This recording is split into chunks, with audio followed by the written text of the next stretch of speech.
What if I told you a single lie could destroy not one, but three lives? That's exactly what happened at Sacred Heart University when a night of regret turned into a nightmare for two football players. Nikki Ueno, a 19-year-old student, claimed she was sexually assaulted at a party. But as police dug deeper, they uncovered a web of lies that would shock the nation. Stick around to see how this false accusation nearly ruined the futures of two innocent men. Let's talk about what really went down that night at Sacred Heart University. October 15th, 2016, a date that would change the lives of several students forever. Nikki Ueno, a 19-year-old student, shows up at this off-campus football party. Now, we've all been to college parties, right? But this one took a turn that nobody saw coming. So here's what happened.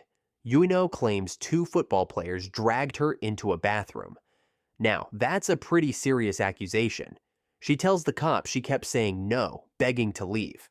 But hold on a second, because the guys have a completely different story. They say it was all consensual. Two totally different versions of events, and you know what that means. Trouble. Now, understand this. The school doesn't wait around for proof. They just go ahead and suspend these players, yank their scholarships, basically treating them like they're already guilty. Can you imagine that? One day, you're living your college dream. The next, it's all gone. One of the players opened up about what this did to him. He said, "It really did a lot." At that moment, I had to leave school.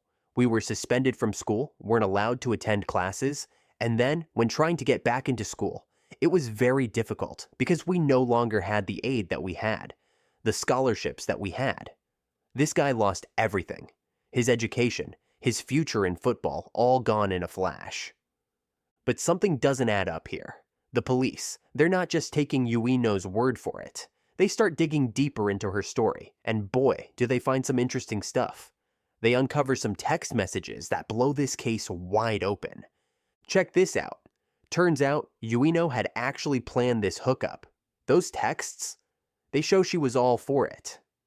We're talking explicit messages between her and the two guys she accused. Now, I'm not going to get into the nitty-gritty details, but let's just say these messages paint a very different picture than what Ueno told the police. So now we've got a he said she said turned upside down. But we're just getting started.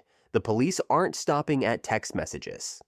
They're looking at everything. Witness statements, security footage, you name it. And the more they dig, the more Ueno's story starts to fall apart. Now, I want you to think about this for a second. These two guys, they're football players, right? They're at Sacred Heart on scholarships, working hard to make something of themselves. One of them was even transitioning into communications, trying to set himself up for a career after football. And just like that, it's all gone. Based on what? An accusation that's starting to look pretty shaky. Here's the kicker. Ueno's lawyer was still pushing for this case to go to trial as recently as January. Can you believe that? Even with all this evidence piling up, they're still trying to push this narrative. It's like they're hoping if they say it enough times, it'll magically become true. But let's not forget the real victims here. These guys, they're not just numbers on a jersey. They're real people with dreams and ambitions. One of them lost scholarships he'd earned from Harlem Week and other community activities in New York City.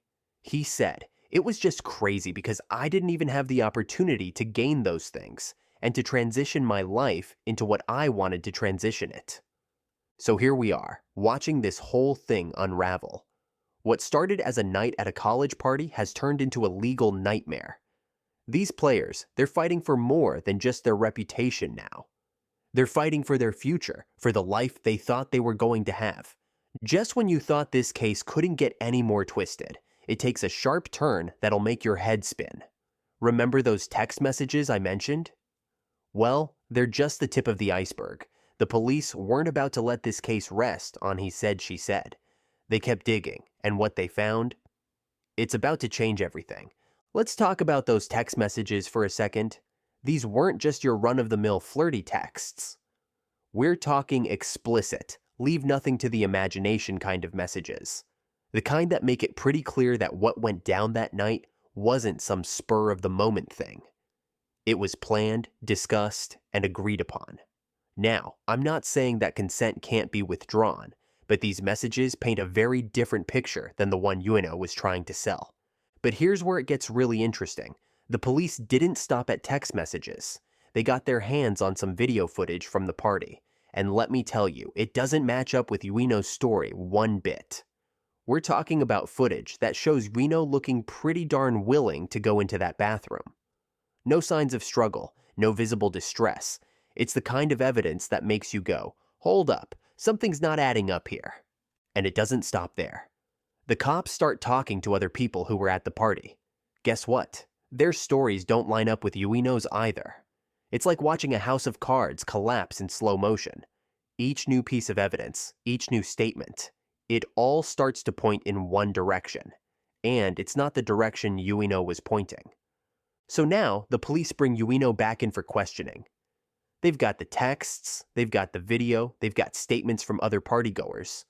They put her on the hot seat, and under all that pressure, she finally cracks. "I was scared," she says. "It didn't happen." Just like that, the whole story comes tumbling down. But here's the kicker. Ueno admits she never actually told the cops she was raped. She says she just wanted to leave the bathroom. Now, you might be thinking, well, that's not so bad, right? She was just scared and confused. But hold on, because this is where things get really serious.